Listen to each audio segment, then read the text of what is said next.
మామ welcome back మామ కొత్త వీడియోలోకి. చాలా రోజులైతే గ్యాప్ వచ్చింది, ఏమనుకోదండి. కొంచెం ప్రాబ్లమ్స్ వల్ల వీడియోస్ అయితే చేయలేకపోయాను.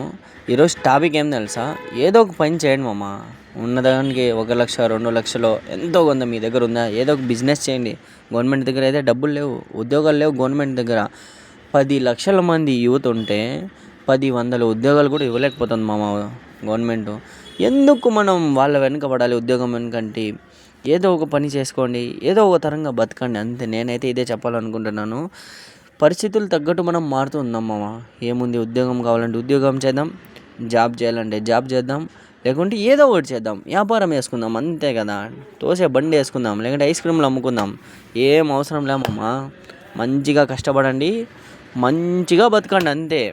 రిచ్గా బతకండి మామ, అంతే. నేనేం చెప్పాలనుకుంటున్నాను అంటే ఇంతే. మీరు డిగ్రీలు చేసేదానికి ఎందుకు చేయాలంటే, ఒక మాట చెప్తాను వినండి. ఉద్యోగం చేయడానికి కాదు, మీరు మన సొసైటీలో మీరు బతకడానికి మామ, అంతే. మీరు బాగా బతకాలంటే బాగా చదవాల్సిందే. చదివిన వాడికైతే ఏదో ఒక చోట వెళ్ళి బతుక్కోవచ్చు. నువ్వు ఇక్కడ కాకపోతే అమెరికాకు పోయి బతుక్కోవచ్చు, ఏదో ఒక లేబర్ ఈజా వేసుకోను, ఏదో ఒకటి. లేకుంటే సౌదీకి, దుబాయ్కో, కాంట్రాక్ట్ బేస్డ్ ఏదో ఒక పని చేసుకోవచ్చు మామ.